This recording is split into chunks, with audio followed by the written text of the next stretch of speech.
Hello, hello, and welcome back. Today we are on day 7 of the Road to Financial Freedom Challenge. And today I want to talk to you about counting the cost. Have you taken the time to look at how you're spending your money, where your money is going, and do you really have a money problem or do you have a spending problem? For those of you that are new to my channel, I want to say welcome. Please take a moment to like, subscribe, and turn on your bell notifications because I do upload videos every day. And I do want to keep you notified of upcoming videos because I want you to be able to take this Road to Financial Freedom Challenge to help you to learn the steps that you need to become financially free. So today I want to talk to you about where is your money going? And so often we say you don't have enough money. We say we're struggling. We say we have too much debt, but do you really? Because what I have learned in my experience being in this space is that people really do have the money. It's just that they're not managing the money that they have and they're not watching where the money is going. And what I want to challenge you with on today, on day 7 of this challenge, is I want you to start doing something that I know most of you are not doing. For those of you that are doing it, kudos to you, congratulations, keep up the good work. But for those of you that are not, and that is reconcile your bank statement.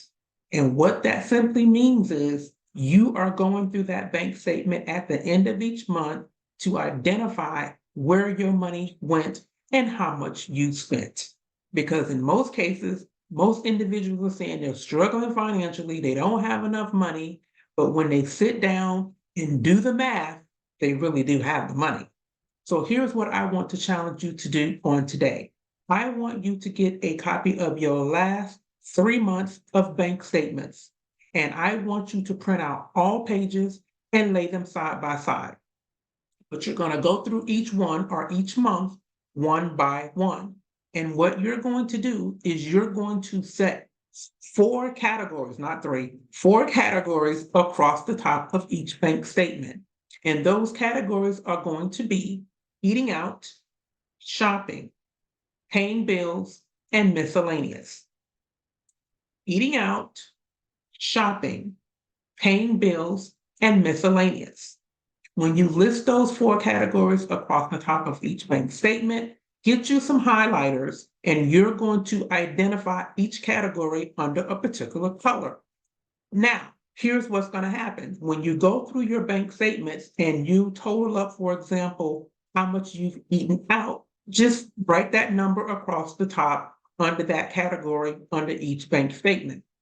Once you get done, you're going to take all 3 numbers. For example, let's talk about eating out.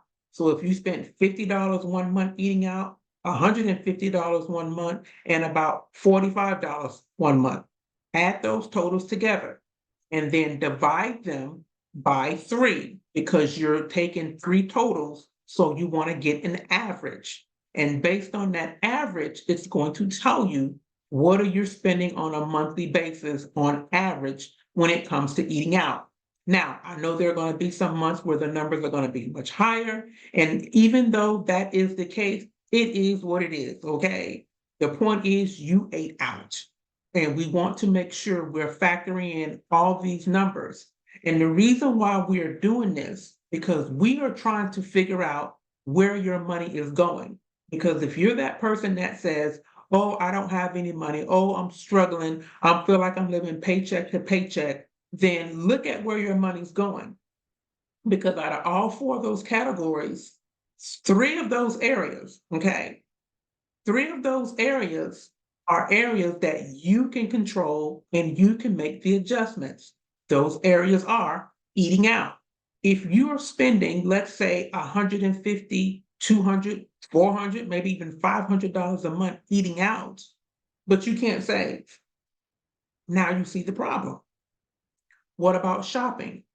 You're spending $100, $200, maybe $300 per month on average shopping. Again, but you say you can't save. And then miscellaneous. This is money that you're spending that you really don't know where it went, especially if the miscellaneous figure that you have came from you pulling money out the ATM or you went to the bank to do a withdrawal. Those three areas are going to be your most important areas to focus on, because when you focus on those areas, now you can make the adjustments and maybe come up with a strategy, a plan of action, a budget as to now let me do A, B, C, or D to help me now to save more money. Because if you can spend hundreds of dollars a month eating out, shopping, or miscellaneous, but you have no money in savings, that is a problem.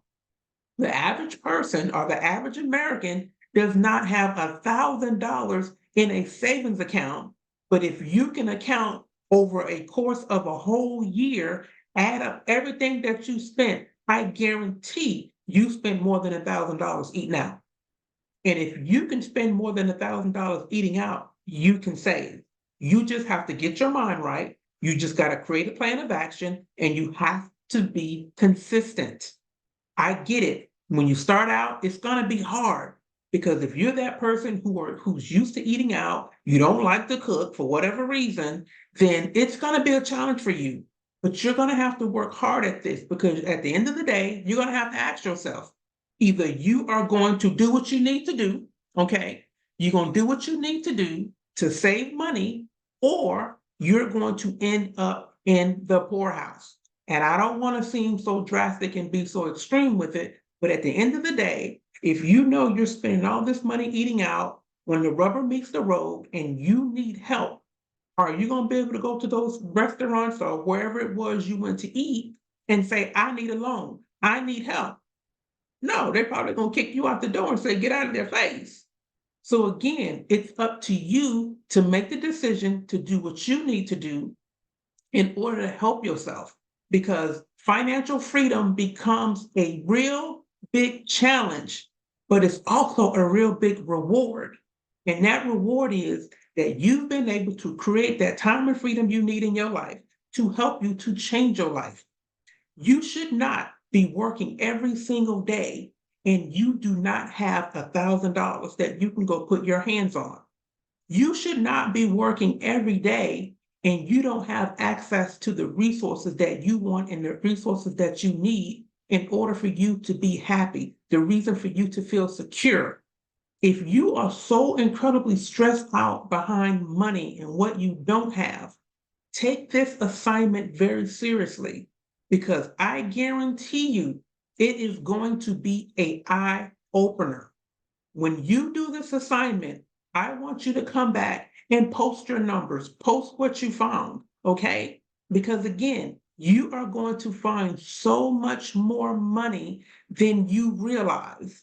And when you do this, I promise you, it's not going to just help you to now manage your money. It's really going to help you to change your life.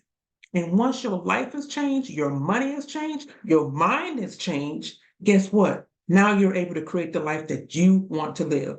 And when you're able to do that, now you are on your way to becoming financially free.